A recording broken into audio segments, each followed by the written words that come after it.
భార్యాభర్తల మధ్య ఘర్షణలు చివరికి హత్యల వరకు దారితీస్తున్నాయి. ఇటీవల కాలంలో భర్త చేతిలో భార్య, భార్య చేతిలో భర్త హత్యకు గురైనటువంటి ఘటనలు తరచుగా వెలుగు చూస్తూనే ఉన్నాయి. కలిసి జీవించవలసినటువంటి దంపతులు క్షణికావేశంలో జీవితాలను ముగించుకుంటున్నారు. ప్రేమతో పెళ్లాడినటువంటి వారే రాక్షసులుగా మారి ఒకరిపై మరొకరు దాడులు చేస్తూ కడతేరుస్తున్నారు. ఇలాంటి ఘటనే తాజాగా రంగారెడ్డి జిల్లాలో చోటు చేసుకుంది. రెండో భార్యతో కలిసి ఉండమని అడిగితే ఆమె ఒప్పుకోలేదని మద్యమత్తులో భర్త దారుణంగా ఆమెను హత్య చేశాడు. రంగారెడ్డి జిల్లా చేవెళ్ల మండలం వెంకన్నగూడలో దారుణమైనటువంటి ఈ ఘటన జరిగింది. ఇక్కడ వానరాసి జంగయ్య అనే వ్యక్తి తన రెండో భార్య రజితను కిరాతకంగా హత్య చేశాడు. జంగయ్య హైదరాబాద్లో డ్రైవింగ్ చేస్తూ జీవనం సాగిస్తున్నాడు. అతడికి 2 భార్యలు ఉన్నారు. మొదటి భార్యతో కలిసి జంగయ్య వెంకన్నగూడలో ఉంటున్నాడు. ఇక రెండవ భార్య రజిత మాత్రం విడిగా నివసిస్తుంది. కలిసి ఉందామని రెండో భార్య రజితను జంగయ్య చాలాసార్లు అడిగాడు. దీనిపై గ్రామ పెద్దల సమక్షంలో కూడా సోమవారం ఒక పంచాయతీ జరిగింది. అయినా కూడా కలిసి ఉండేందుకు రజిత ససేమీరా అంది. నిన్న కూడా ఆమెను ఒప్పించేందుకు జంగయ్య మళ్ళీ ప్రయత్నం చేశాడు. అయినా రజిత అంగీకారం తెలపకపోవడంతో జంగయ్య తీవ్ర ఆగ్రహానికి లోనయ్యాడు. అప్పటికే మద్యమత్తులో ఉన్న జంగయ్యకు రజిత మాటలు మరింత కోపం తెప్పించాయి. దాంతో కోపంతో ఊగిపోయి ఆమె మెడకు చున్నీని బిగించి హతమార్చాడు. కేవలం చున్నీతో బిగించడంతో సరిపెట్టుకోలేదు. ఇంకా ఆమె చావలేదేమోనని అనుమానంతో అక్కడే ఉన్న సిమెంటు రాయితో రజిత ఛాతిపై బలంగా కొట్టాడు. దీంతో రజిత అక్కడికక్కడే ప్రాణాలు విడిచింది. హత్య చేసిన తర్వాత జంగయ్య మరింత దారుణంగా ప్రవర్తించాడు. చనిపోయిన రజిత ఫోటోలను తీశాడు. ఆ ఫోటోలను తన మొదటి భార్యకు పంపించి నేను ఇలా చంపేశాను అని చెప్పాడు. ఆ తర్వాత పోలీస్ స్టేషన్కు వెళ్ళి లొంగిపోయాడు. పోలీసులు వెంటనే ఘటనా స్థలానికి చేరుకున్నారు. జరిగిన దారుణాన్ని పరిశీలించారు. నిందితుడిని అదుపులోకి తీసుకున్నారు. ఇక మృతదేహాన్ని పోస్టుమార్టం నిమిత్తం చేవెళ్ల ప్రభుత్వ ఆసుపత్రికి తరలించి కేసు నమోదు చేసుకున్నారు.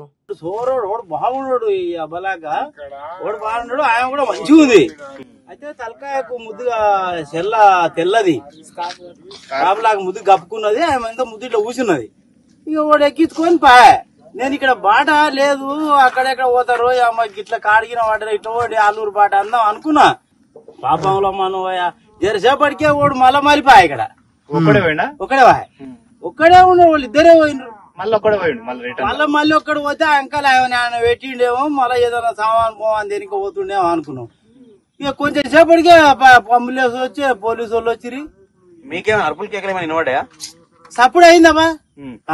అబ్బో వచ్చి అన్న అక్కడ అప్పుడే స్కూటర్ వచ్చాడు అక్కడ నుండి అక్కడ ఏమో కేకలు పడుతున్నాయేమే అన్నాడు. ఏమయ్యా పొద్దుమీకలు ఒకటి అయితే ఎక్కించుకోపా మరి ఎవడన్నా చూసి గుర్తుపాటి ఏమన్నా లొల్లి అవుతుంది. లొల్లి అయితే అయ్యింది, బాగా లొల్లి అయింది. వినపడదు అంటే డౌట్ వచ్చిన మీరు బయటకి వెళ్ళి చూసిరా? మేము బయట అంచాది ఎన్ని గంటలకు? అది 8:30 8 లోపటే. నీకు కనబడేది ఎన్ని గంటలకు కనబడ్డారు? వాళ్ళు 7 గంటలకు కనబడ్డారు. మటన్ చేసిన అతను 2 భార్యలు అయినాయి. అయితే 2 భార్యలు అయితే మటన్ చేసిన తర్వాత పెద్ద భార్యకు వీడియో కాల్ చేసిండు. వీడియో కాల్ చేసిన తర్వాత ఏమైంది, ఇలా తమ్ముడు ఉంటాడు. ఇలా వదిన ఏం చేసింది, తమ్మునికి ఫోటోలు పెట్టింది. ఇట్లా అయింది నాకు ఫోటోలు పెట్టింది, ఇట్లా అయింది అని ఫోటోలు పెట్టింది. తర్వాత ఇంకొక మడుతుంటాడు ఆయనకు ఫోన్ చేసింది, ఆయనకు ఫోటోలు పెట్టింది. తర్వాత నా నంబర్ కూడా ఉంది ఆమె నాకు ఫోన్ చేసింది. అప్పుడు నేను ఇంటికి బయటకు వెళ్ళి వచ్చి ఆయన లేపుకున్నా సర్పంచ్ సార్ దగ్గరికి వచ్చి సర్పంచ్ని లేపి ఇట్లా ఇష్యూ అయింది అంటాన్ని, అది ఇట్లా ఇష్యూ అయింది, మరి ఇట్లా చేద్దామని అది చేస్తానన్నా నాకు ఫోను, నువ్వు టెన్షన్ ఎందుకు వస్తున్నావు అంటే సరే తమ్మి మరి మన పోలీసులు దొరకని వచ్చింది. మేము పోయి శనితోటి ముందు గుంజిండు, ప్రాణం పోయినట్టు అయిపోయింది అనుకో. మళ్ళీ అనుమానం వచ్చి ఏం చేసిండు, మళ్ళీ ఇంకా జర ముందుకు తీసుకొచ్చి కడెత్తేసిండు, సిమెంట్ కడెత్తేసి అయితే ఏం కానీ పేరు శీకర్లా ఎత్తేసిండు. అంటేనే నేను ఇల్లు పెట్టి పోయి ఉండని ఏమన్నా కానీ పోయి వేరే తన బతున్నా ఆ పిల్లనైనా దూరం అన్న దొరకకుండా పోయి బతకలేదు. పోయి మళ్ళా వానికి దొరికింది, పోయి వాడిని చంపి ఆ పిల్లని చంపేసిండు. పిల్లలు తెరువు, వాడో తెరువు. ఇప్పుడు వాళ్ళు విడిపోయి ఎన్ని రోజులు?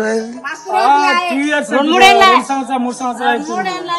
ఆమె సపరేట్ ఉండి ఉంటుందా? ఆమె సపరేట్ ఉండి బతుకుతుందా? ఆమె సపరేట్ గా ఎక్కడ పోయిందో మాకు కూడా చెప్పలే, మాకు కూడా క్లూ ఇయ్యలే. ఓకే. పోని ఎక్కడైనా పోని మంచిగా బతికే చాలు, పిల్లలు ఆమె సంతోషంగా ఉంటే చాలు అనుకున్నాము. కానీ వాడు ఇట్లా దొరకబట్టి ఇట్లా చంపేస్తాడని తెలియదు.